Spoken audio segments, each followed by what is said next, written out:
Hey, this is Amy Smith. Welcome back to Channel 1 News. I'm here with Addison Smith. Great to have you back. So, Addison, I hear you're learning about civilizations. That is right. So, if you don't mind, I would like to ask you some questions, if that's okay. Oh, that's easy. All right.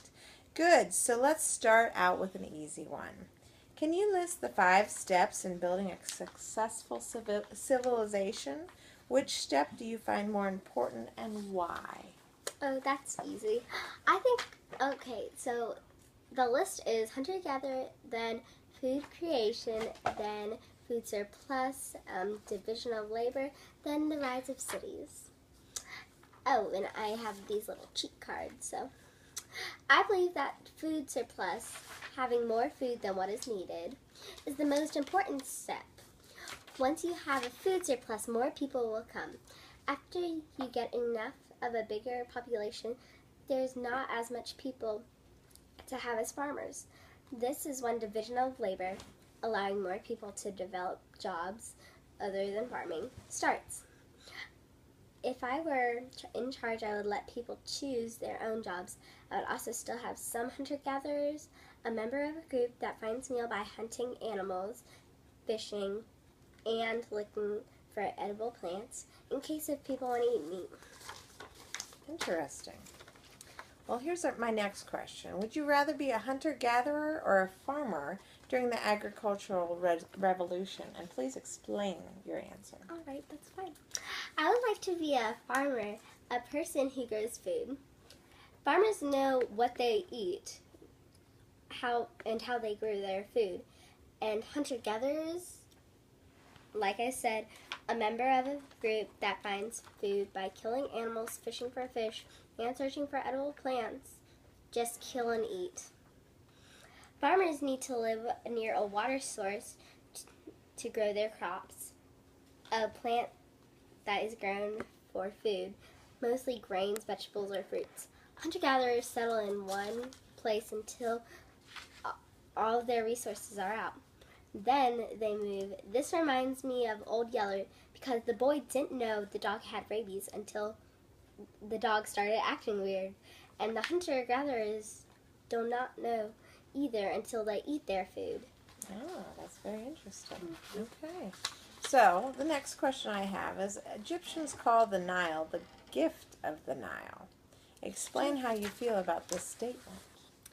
Well, I think the gift of the Nile is a perfect name for the Nile. The Nile River gives a lot of uses to the Egyptians, such as bathing, fishing, cleaning their clothes, etc. The Nile River also flows into the Nile Delta. The Nile Delta also provides the most fertile soil because of all the floods. Interesting. So, another question, how does the environment in Greece affect life there? Well, the environment makes the life there need to terrace farm, farming on the side of a mountain, hill, or plateau. A lot. Greece is 3/4 made up of mountains. 20% of the land is not mountains, is only the other places to farm without terrace farming or needing to move islands. A piece of land completely surrounded by water. This place reminds me of Aztec.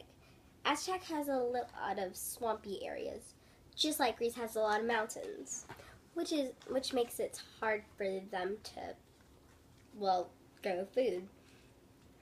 Without mountains,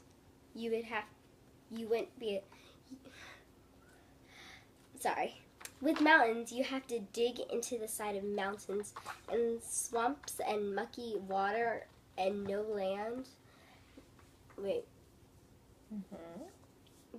Which is why Aztecs made chinapas, small platforms of trash, waste, and sand used for gardening. Oh, kind of like compost. Yeah.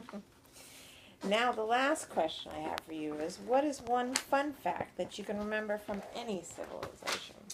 Okay, so this is a tricky one, but I have my answer. Ancient Egypt is one of the worst places to live. In ancient Egypt, there are 4 main cataracts, a curve in a body of water that is very dangerous. The Sahara Desert and a delta that floods constantly. What is weird and about this dangerous thing is all of the people depend and live near these places. And with a little modification, they can live there forever, which I have a picture, which is the Nile River and Delta, which has the cataracts from space. It's really cool, but our printer kind of messed up right there, so doesn't matter. But yeah, thank you for having me on your show. Well, thank you for coming, and have a good night. You too.